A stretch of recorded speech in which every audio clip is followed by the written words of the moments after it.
What's up, you guys? Sean Ross Sapp here for the Fightful.com podcast, September 14th edition, the second episode we've done today. If you missed our show with Showdown Joe earlier, we talked UFC 203, CM Punk. Crazy happenings. He had a big announcement personally. He's joined Ryzen for their broadcast team. Definitely check that out. Also, we previewed a UFC Fight Night Hidalgo. Programming note, we will be doing our post-UFC show Sunday afternoon at noon. Didn't figure you guys would want to stay up until 1:30, 2:30 in the morning for that. Tomorrow, Thursday afternoon, the Matt Riddle show with us. That's going to be awesome. Friday, Vince Russo. This show brought to you by DraftBeast.com. Go to DraftBeast.com for the most fun you will have playing fantasy sports. I know they are hard at work updating the site right now. But, man, I can't wait to take your money. In the Goon Games, you pick the most penalized players. Hey, Vontaze Burfict is coming back soon. I'm getting him. He's mine. Also, On It. Go to On It by checking out any of our podcast pages, Fightful.com/podcast. I always say we have a lot of things we're revamping constantly. We are about to revamp our podcast page with a schedule on that page. But click any of those links. You'll see that On It, that big blue On It link. You can get beautiful clothing like this. My favorite shirt in the world, you guys. You can get their supplements, their equipment, all kinds of stuff. You can get a gorilla kettlebell that looks like it's going to just gnaw your eyeballs off. Pretty good stuff. Either way, Cruiserweight Classic tonight.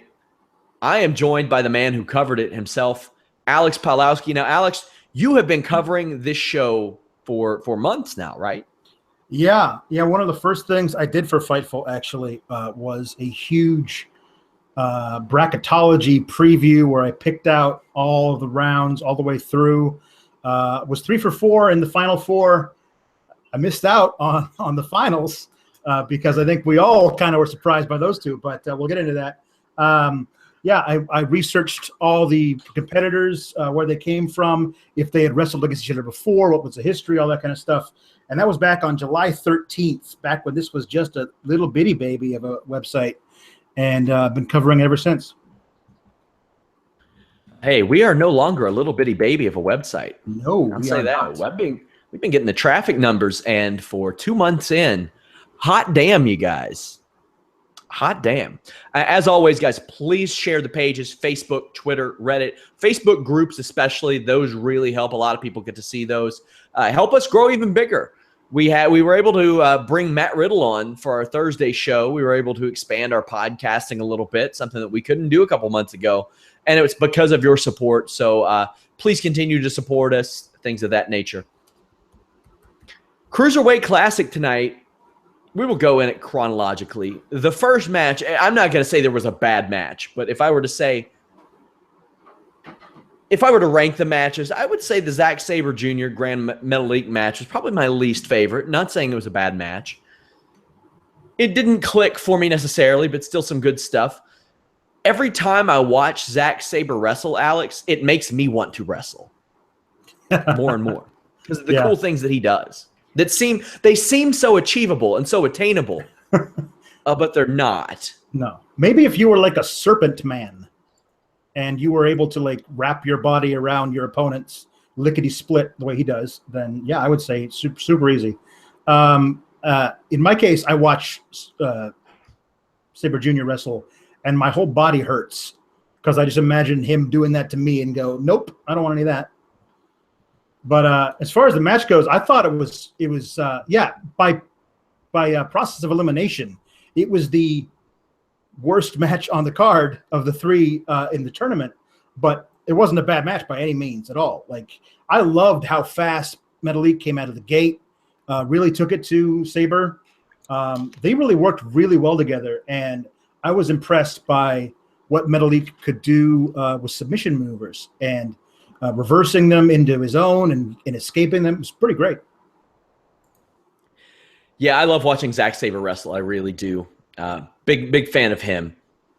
And like I said, when he does those things, it looks like it's not that hard to do. He makes it look easy. I'll say that much. It ain't easy. It's so hard. The things, the transition that he makes, he's unbelievably fluid. I'm a little bummed out he didn't sign with the WWE, but to each their own. If that's not what he wants to do, then so be it. I know one thing. Having matches like this, when this is the quote-unquote worst match on the show, it's going to do nothing but help Monday Night Raw, which has featured Darren Young versus Titus O'Neil and Jinder Mahal versus Jack Swagger of late. Yeah. No, this can only help Raw, provided they don't get tired of the little guys after 3 weeks and start feeding them to Braun Strowman. If they actually take these guys seriously, it'll be really great. You know what would be great is if they used Braun Strowman to establish these guys. Yeah. They win over Braun Strowman. I would be okay with that because let's be real. Unless some miracle goes down, Braun Strowman will never be the contributor in which I think the WWE would hope he would be. But if one of these cruiserweights defeats Braun Strowman, that is big. I think that would be a big moment. That would be a big thing. Either way, this match, it was fine. Not the greatest match I've ever seen. We had TJ Perkins versus Kota Ibushi. Hot damn, this match was something special. Wow. Just from the get-go, Alex. Wow. Really fun. TJ Perkins was a very clear underdog in this match. Yeah. I love that they had him checking the kicks. Kota Ibushi's kicks are fantastic. This is one of the best matches I've seen in recent WWE memory. It was unbelievable. Yeah, it's a match of the year candidate. It's you go back and the other one they were talking about that you always heard about from this tournament was Ibushi versus Cedric Alexander. Mm-hmm. And he brings something out of the guys that he's one of the best in the world. He might be the best in the world. When he remembers how long the count is outside the ring. Well, for those of you who 20 don't know, in Japan?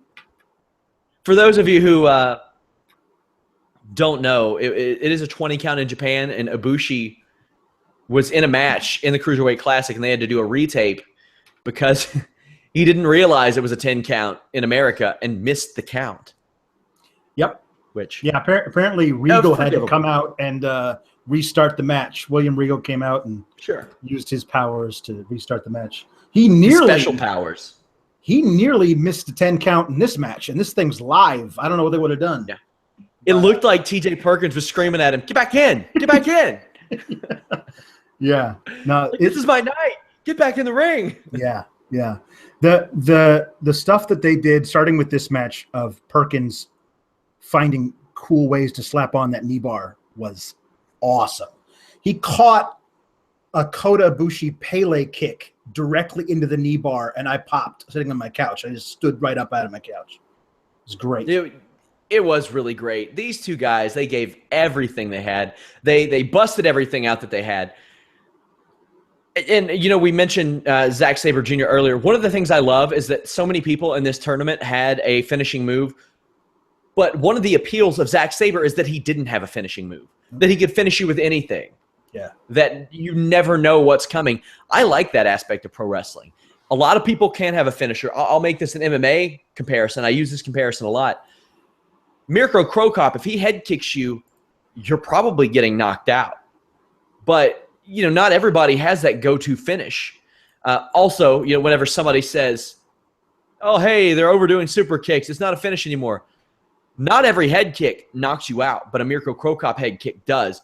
You know that when TJP slaps on a knee bar, shit might be ending. And man, Kota Ibushi was so good in this match, selling how much pain he was, selling how much pain he was in, selling how much he didn't want to give up. And you could almost, the idea that this favorite, who also hadn't signed with WWE, and that was in the back of my mind, still, he's Kota Ibushi. Kota Ibushi. He'd be one of the top guys in New Japan right now had he stayed there. And he's facing a guy who got cut from TNA. Yeah. Which we'll talk about at length. Yeah. We'll talk about that later. The thing that I had predicted from the very beginning when I wrote that thing July 13th, that it was going to be Sabre Jr. versus Ibushi in the finals, because it seemed to be that's what they were picking towards. The brackets were set out that way. And I still thought they were going to do that tonight, even though I knew that neither one of those men were signing. I still thought they were going to do that. And I think if both of those men or either of those men had signed, those guys would be in the finals. But they didn't, and so they had pretty good backups, I think, in case of emergency break glass, and you get TJ Perkins and Grand Metalik. And that's not such a bad consolation prize. Those guys were great. They earned their spot. The matches were fantastic that they were in, and they showed in the final that they totally both belong there as well. This match was awesome. I loved it. I hope they can make something work with Kota Ibushi, but I know that he has other ideas. He has other plans. He really wants to be just a freelancer. Yeah. He said that when he left New Japan, and a lot of people were like, yeah, sure, buddy. No, he really does. And he's really going that route. Also, a lot of people thought that after the neck injury, maybe he'd slow it down. That shit ain't happening. No way. He's not interested in that. No. He's not interested in that whatsoever. Yeah. We had Champa and Gargano against Dar and Cedric Alexander. I've said this before. Cedric Alexander got in the most incredible shape. He was just another guy in Ring of Honor. But then he comes to the Cruiserweight Classic, and he's something special. Dar is not anything special. Champa and Gargano very much are. I'm ready to see them on Raw. Yeah. I'm ready to see them on Raw facing the New Day is what I'm ready to see them doing on Raw. I'm ready to see them competing as heavyweights, cruiserweights, tag team wrestlers, throw them in a dress, have them wrestle the women. I don't care what these two guys do. They're really good, and I'm ready to see it. What did you think of this match? I thought it was great. I thought it was kind of interesting that they did a little pre-match interview with both of them. Made sure to play up how long Champa and Gargano have been friends. They've been wrestling for a while, and then they did one with Noam Dar and Alexander, and they were like, this is the first time we ever tagged together. Let's see what happens. But they worked really well together. There was a great spot near the end where Dar trapped Ciampa's head in the turnbuckles, then went and did some offense to Gargano and tagged in Alexander, who then hit this flying drop kick to Ciampa in the turnbuckles. So that they had planned that out. It was really, really great. I was really disappointed with what I saw from Dar in the tournament because all the research that I did into him leading up to it showed me that he was pretty amazing, especially for the fact he's only 22. There's a match floating around YouTube that I linked to in one of my previews of him versus AJ Styles when he was 19. And it's a great match. And he really showed me a lot of stuff. And he was much better versus Sabre Jr. because he knows Sabre Jr., knows how he works and stuff. I have faith that Dar will put it together, but right now he's not there yet. And I'm kind of worried a little bit that he might get lost in the shuffle on the Cruiserweight division and just fade into the background entirely, which is too bad because he's got a lot of charisma. And, his look, hello, ladies. Like, he's very handsome and could totally market him in such a way. But he is 23. He just turned 23. Yeah. Also, to be fair, I think AJ Styles could get a 4-star match out of both of us. That's true. Maybe not me. 3.5. But I think he could do it. I think he could. He's that brilliant. I think he really could. Yeah, maybe 3.5. Yeah. We'll say 3.5. Ciampa and Gargano still teasing going after the NXT Tag Team Championships. What do you think this says for their potential run on Raw, Alex? Well, now you correct me if I'm wrong. You know more about this than I do, but from what I understand, the cruiserweights who are going to be on Raw are not just going to be on Raw. They'll also be on NXT doing stuff. So I feel like whenever Gargano and Ciampa go up and do cruiserweight stuff, that doesn't mean that they're just going to do that. But they can compete for the tag team championships on NXT and also wrestle some on Raw. Yeah, it's going to be really interesting to see how they do it because they made it sound like they'll be working live events with NXT, maybe some of them with WWE, because I would imagine that shortly after this starts, a cruiserweight match will be an attraction on a live event. Like some kids are going to say, Mommy, take me to the Raw show. I want to see some cruiserweights because I mean, when I was a kid, I loved watching cruiserweights. I was an undersized kid at the time, and I was like, hell yeah, I want to watch these cruiserweights. They give you hope if you're any kid, because any kid's kind of small. So they've been playing the hokey pokey on exactly what they're going to do. So I guess we'll see. I mean, obviously there's the title belts, which we'll talk about shortly, but I'm not sure that they exactly know what the plan will be even a few weeks down the line. Yeah. Well, I guess we'll see. We'll see starting on Monday when they have the cruiserweights on Raw for the first time. We'll see what they're doing with it. Somebody asked, can you see any of the other cruiserweights not from the tournament or currently on the roster signing up for WWE? Yeah. But they went out and they got a lot of people. I mean, virtually anybody on the Ring of Honor roster could probably fit that bill and probably will. There's a guy by the name of Ricochet who is going to get out. It'll take him a year, but he'll be available in about a year.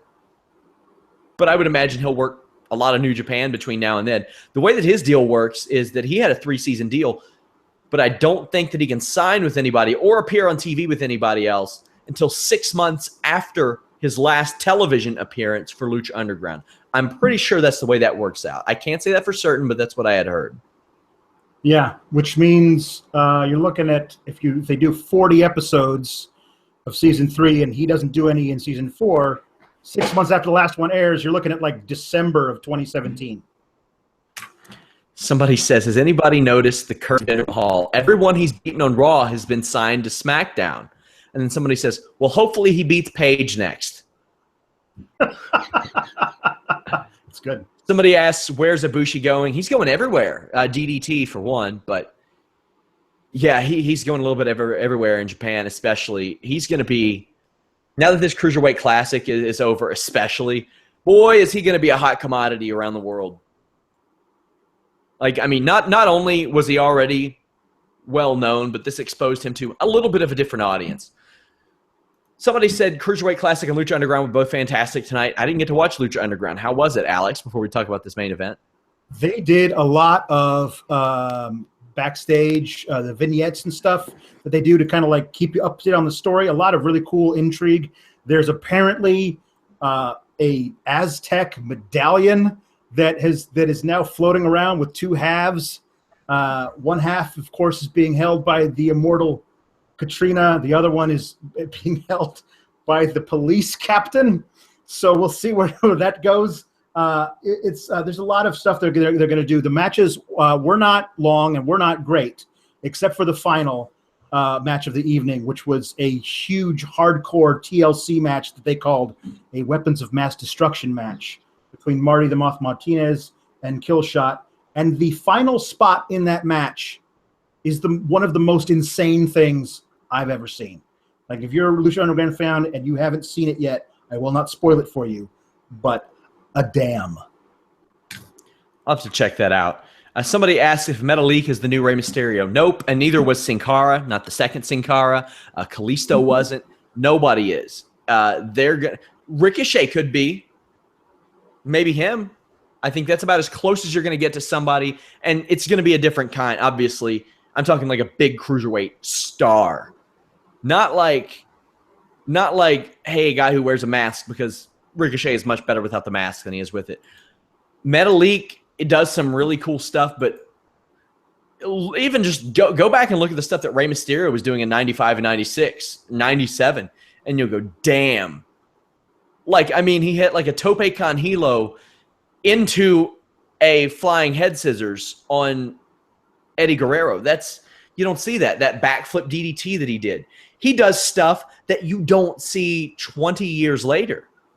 Rey Mysterio was very special. Sometimes it's hard to remember that when you see some of his later stuff and he had packed on the weight and his knees were all screwed up. We had the finals of this tournament, Alex. TJ Perkins versus Grand Metalik. So, there's something that I'd like to say here. Okay. I have made my disdain for Josh Matthews known. I don't know the guy personally. Interacted with him very little. But he always seems like that kid who just turned 13 and realizes, like, if he doesn't stay in his room, then what can his parents really do to punish him? He's got that kind of attitude. Like telling Jim Ross to go away, like, how would you have the balls in your spot? About a year ago, it was about 11 months ago, TJ Perkins wrestled for TNA. And he played the character Manic. And there was talk of having him do a bit of a split personality deal with schizophrenia and things of that nature. He voiced his displeasure about this angle to TNA. His wishes, they brought it up on commentary anyway, namely Josh Matthews. So TJ Perkins felt obligated to go on Twitter and say, hey guys, just so you know, I'm not cool with this. I don't like it. And good for him. Absolutely good for him. We have a mental health problem in the world, and he doesn't want to do that. He does not want to do that. He doesn't want to make light of it. Josh Matthews tagged or replied to his tweet and said, then just go, bro. Just leave. Tag all the executives and leave. As I posted on Twitter, you can say this. Josh Matthews gives some incredible career advice, Alex. Mm-hmm. Because TJ Perkins did just that. Yep. And less than a year later, he is the new Cruiserweight champion. Yeah. Josh Matthews just had his show canceled, his little short-lived radio show canceled. As a wise, I won't call Kid Rock wise. As a guy from Detroit who claims that he is a Southern rocker once said, you get what you put in, and people get what they deserve. I wish there were pictures of Josh Matthews crying somewhere so they could be turned into the Jordan crying meme. That is my only regret in this situation. TJ Perkins deserved every bit of this. He put in every bit of work. And Josh Matthews is, by the way, he deleted that tweet, finally deleted that tweet. Probably knew it was up, knew the score. Alex, I'm done ranting about Josh Matthews for at least 2 minutes. Okay. What I thought was great and terrible in the greatest ways that it was you got Perkins and Metalik in the ring. They've already shake hands. Like, remember the rules I told you in the back. And then all of a sudden, time to play the game. Like, I could not believe that Triple H was coming out then, like interrupting the match basically to come out and say, hey. Somebody said he made the cruiserweights cruiserweight. Yeah, that was great. He made it all about himself, which was, of course, a Hunter thing. But he did it so he could bring out what I've been wanting this whole time, a Cruiserweight Championship belt. And they were fighting not only for that penis trophy, but also for this beautiful purple and silver Cruiserweight belt he pulled out of a bag at ringside. And it was really cool. It immediately made the match mean so much more. That that the guy who won was going to become the new face of the Cruiserweight division for at least as long as he held the belt, starting on Monday. Like, that was great. And that tells you why they couldn't have Sabre Jr. and Ibushi in the match. If they weren't signed, they couldn't make that match the championship match. So, that was pretty amazing. Yeah, what do you think of the belt? It is a purple belt. It is a little smaller, as it should be. It's a Cruiserweight title. It should be a little smaller. The purple thing is weird because it's going to be on Raw, but at least it's not, strawberry colored or whatever. The Cherry Championship, the Twizzler title. But the purple thing is fine to me because I've been watching the show the whole time, and purple is the design concept for the entire show. That's the color that they use. For someone who has never watched the Cruiserweight Classic, is watching on Monday, and TJ Perkins comes out wearing this purple belt, it might be a little off-putting, but we'll have to see what the greater WWE universe feels about it. But I'm okay with it. But then again, that's me because I've been watching the CWC for so much. I love this match. I like, the title, whatever. It's an okay title belt. Sure, whatever. This match was very good. Probably the best Grand Metalik match I've seen since he faced Kenny Omega in New Japan, I would say. And this isn't a guy who I've seen, at least in his New Japan run, have a lot of great matches. This was a really good match. Somebody, I wish I would have seen who said it on Twitter. If you hear this and it was you, then let me know. But he talked about how adaptable TJ Perkins is and how he has been for a long time and how almost anybody can work with him. And Metalik was no exception. These two guys catered to each other's style and did it very well. It was just incredible. And, these were the two guys that were signed. And we have a lot of people saying, well, what does it matter if they're signed? It matters. It matters for those people in the building who knew. It mattered because if you put Zack Sabre in there with TJ Perkins, everybody knows TJ Perkins is going to win. If you put Kota Ibushi in there with Grand Metalik, everybody knows that Grand Metalik is going to win. Everybody in that building knew that Metalik and TJ Perkins had signed. It had been reported weeks ago, and that's the type of crowd that's going to follow that sort of thing. So having these two in that, while not ideal if you're doing a best cruiserweights in the world thing, hey, I'm cool with it. Sure. And you can say that both of these guys beat two of the best in the world because really those guys are two of the best in the world. What did you think of the match itself, how it played out, psychology behind the match, all that? Everything you said about TJP is correct. Like, he can wrestle anybody's style. He can adapt to everything that both Metalik and Ibushi were doing, and he really, really impressed me in this match. A lot of stuff that he was doing and taking looked great, and there was Metalik also really, like, more than anybody else. He was the guy who, over the course of the tournament and 5 full matches, in spanning all the rounds, really, really impressed me. Like, from that first match that he had with Saez, I believe, from Chile, which was over pretty quick, and the guy didn't really put much of a fight, through to beating Tajiri, beating Tozawa. Like, he really did a lot of amazing stuff from his high flying. So, like I said, all that stuff he did with submissions really surprised me, because you don't see a lot of guys who are that amazing at high flying and rope walking that he does. What El Rey de los Cuerdas, I believe, is what Mauro Ranallo likes to refer to him as, only 15 times a match. I love Grand Metalik, and I'm really excited to see what they do with him on Raw. I mean, as far as like who the first feud for TJ Perkins is with the cruiserweights. I mean, this thing was great. I'm really excited. By the way, I mentioned that Josh Matthews thing earlier, that tweet that I had made. Somebody in TNA sent me a message that said LOL at that Josh Matthews tweet. So that should tell you about how people think of him, and especially those comments in particular. Those comments in particular, I know, rubbed a lot of people the wrong way in TNA, because Josh Matthews is not just an announcer. He does a lot of other deals for TNA and with TNA. You don't just have one job at TNA. It's very much like an old school wrestling thing where you got to pull double duty because they're not in a great financial place.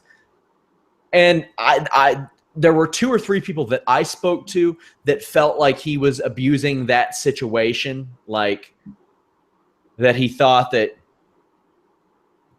and I guess nothing bad did happen to him for it. I mean, besides the fact that he's still working for TNA, but I'm a fan of TNA's programming. Outside of his commentary, it's also terrible.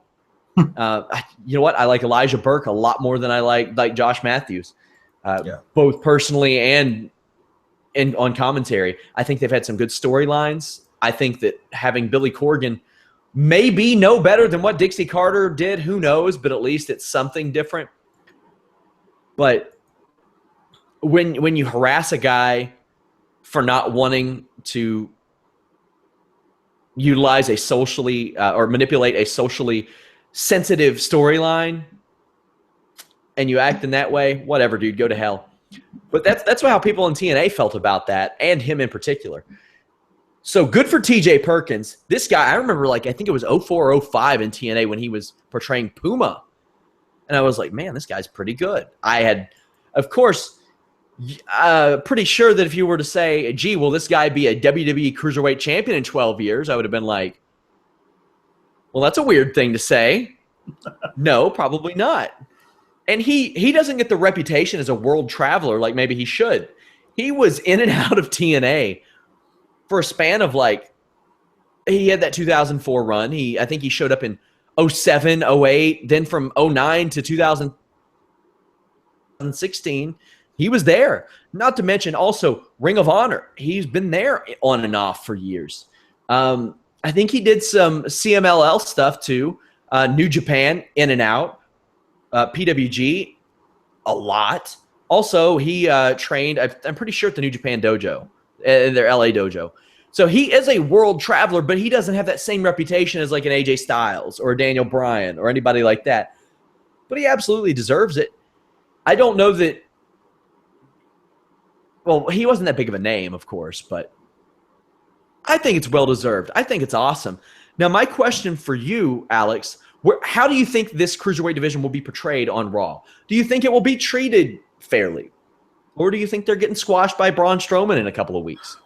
Gosh, I hope they're not going to do something like that. I really do. I mean, you never have to have these guys interact with the heavyweights in any way. Have them come out, do their match against each other, pop the crowd because the crowd's going to love it. Get TJ Perkins into, a feud. Who knows? Probably it'll be Brian Kendrick who will be playing the heel for a while. I could see Jack Gallagher playing a really good heel. Jack Gallagher, how dare you? Excuse me, I forgot. There's not a G there at the end. Jack Gallagher could play a great heel as well with his hot air balloon tights. I'm really a fan of a lot of the guys they brought up, and I just want to see them work in front of a Raw crowd and see what kind of reaction they get. But yeah, I really hope they take them seriously and don't belittle them. I mean, it's good that JBL isn't calling Raw. Oh hell yeah! Corey Graves is the right person to be calling this. He really, really is. He has respect, you can tell, for everything these guys are doing. Even if he is the heel commentator, I feel like he's going to at least, Look at him! They're flying all over the place. Look at him, Michael. He's tiny. Look at him bounce. Yeah, Nope. Jeez, man. Jeez. Somebody asked if we think Gargano and Champa will take the titles from the Revival or fail again. That's a good question because they could get moved up to that roster full time.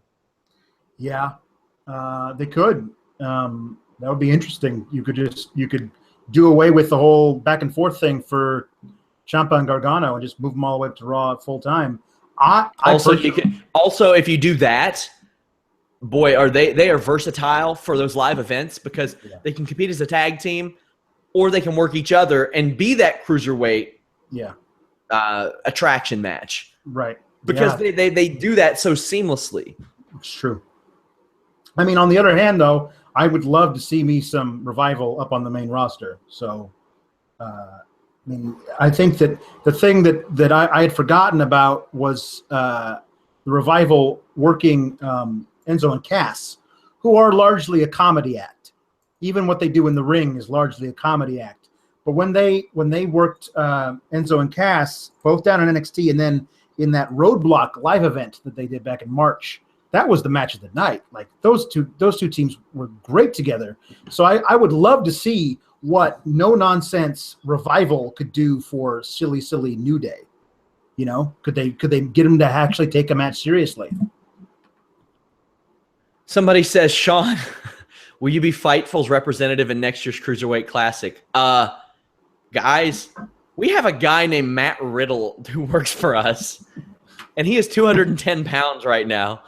I think he's a little more qualified than me, who wrestles maybe once or twice a year. Also, not only that, we have a former WCW champion in Vince Russo, who I'm pretty sure could make 205 pounds. You know. Somebody says, will Andrade Cien Almas wrestle in the Cruiserweight division? If Alberto Del Rio is to be believed, he doesn't want to wrestle anywhere in WWE. So and my response to that when I heard what Del Rio was saying about Almas was, can you blame him? I mean, sure. Like they gave him suspenders. Yeah, they gave him this pimp outfit and just it put him up against guys that it was impossible for him to get over against. I mean, I would be very upset with the way that they were handling me too if I was him. Somebody said, I wish they'd have a third place playoff. If they had a longer show, I'm sure they would have. Yeah, but it's hard to have a guy go back-to-back matches like that. But yeah, I like that idea as well. What a bronze medal round. Ibushi versus Sabre. Right? Just to do it. Yeah. Somebody said, didn't Ospreay get offered a WWE Evolve contract by Heyman? He got offered an Evolve contract, and that was WWE's way to try to keep their thumb on it. But he's happy in New Japan from what I understand. Mm-hmm. Also, he's not feeling the best, too, from what I understand. But which is, honestly, that has been the criticism of him for a long time. It's like, if he doesn't slow down, he's going to feel it. And apparently, he's already feeling it. Somebody says, TJP's the first feud. Who you got? What do you think, Alex? Well, I was saying, of the roster they're bringing up to be, because we got so used to watching the CWC, which doesn't have real heels and baby faces. Mm-hmm. It's just two men trying to beat each other. With the exception of Brian Kendrick, who used a lot of heel tactics because they were the only way he could beat certain guys. So to me, it feels like he's the one who is coming up to Raw, who has the most, the easiest way to jump right into that heel character. But like I said, Jack Gallagher could be great too. It is worth noting, Neville, Xavier Woods, Sami Zayn, Sin Cara, Enzo Amore, they all fall under that cruiserweight limit too. Yeah, well, we have not been told yet whether or not any of them are going to be part of the division. Sure. It seems like they're trying to keep Sami part of the regular scene. Where he's working Jericho at Clash of Champions. But Lord knows they need something for Neville to do.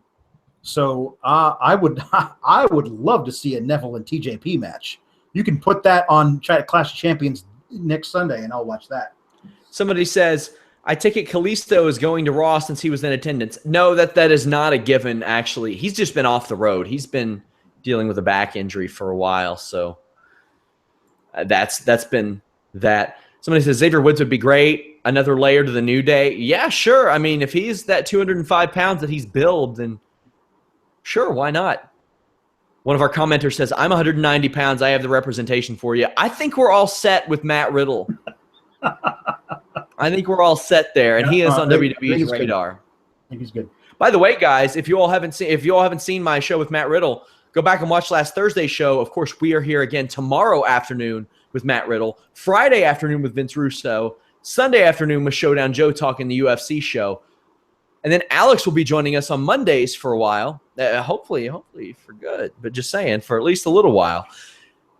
If you've never been to Fightful.com, this is your first time watching the show, do so. Register for free, and you'll get exclusive access to a lot of our interviews. Like we've interviewed CM Punk, Chael Sonnen, Daniel Cormier, Muhammad Hassan, EC3. Some of the biggest names in pro wrestling, MMA, and the crossover. You'll get more live viewing parties than any website in the world. Boxing, MMA, wrestling. Doesn't matter how small, we're doing them. We did like M1 and Pancrase and Cage Warriors last weekend.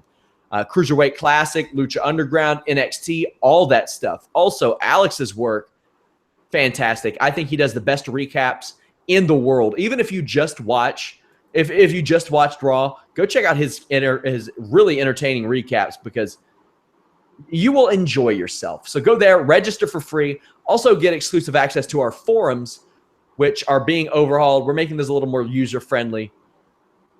And, we podcast like every day. Like I do at least 5 shows a week, sometimes 6 to 7. This week it's going to be 7 because of the UFC show and tonight. But yeah, somebody says Enzo wrestling cruiserweights. Do you want him to die in the ring? That's a very good point.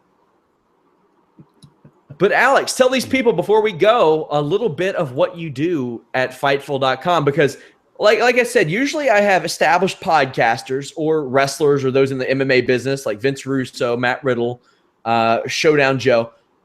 But when I needed somebody to work these pay-per-view shows for me and shows like this, I was like, you know what? Who better than maybe the most entertaining guy I've had ever cover things? So let them know a little bit about what you do at the site. Well, I do live coverage for Raw. I do live coverage for Lucha Underground. I've been doing for the CWC, but that's now done. So I'm also do live coverage for all the Raw pay-per-views and the unified ones, so the big four. Then I also have my reaction pieces, which are the Uncooked Raw reaction, the SmackDown React Down, and then the Midweek Wrestling Roundup, which covers all of NXT, CWC this week, Lucha Underground, and TNA. And then I'm trying to make sure that I get up this week's SmackDown React Down by tomorrow morning, so you guys can read that. Guys, like I said, please visit Fightful.com. Share our stories. Facebook groups really help a lot of people see those. Twitter, Reddit, things of that nature. We are updating all day, every day. Very rarely does an hour go by or half an hour go by where we don't post something.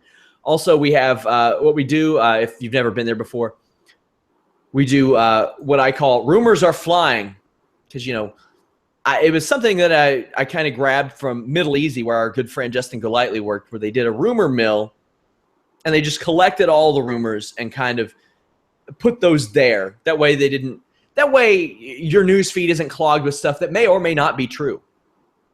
So you can go there and check that out. Also, we do fight size wrestling and MMA and boxing updates. That way, if Eric Young is doing an appearance at a KB Toys somewhere, it's not going to take up one of the news slots. It's going under our fight size updates. Also, we have tons of videos under our videos section. Our upcoming events, they're under our events section. Once those are done, we move them to our results section, so you can find results going back everything over the last couple of months there. We have exclusive financial analysis and ratings analysis from Brandon Howard, the best in the business at that. You get columns by Showdown Joe and Vince Russo if you sign up for free, no credit card required, at Fightful.com. Also, if you're watching on YouTube, subscribe, the button somewhere down there, somewhere. Also, give us a thumbs up. That really helps. If you want an audio version, go to our podcast page. You can download it after the show is over, usually a few hours after, or stream it. We are working on iTunes and Stitcher. Guys, until tomorrow afternoon, slated, and boy, do I say slated, with Matt Riddle for 2 p.m. Eastern. Until then, we are out.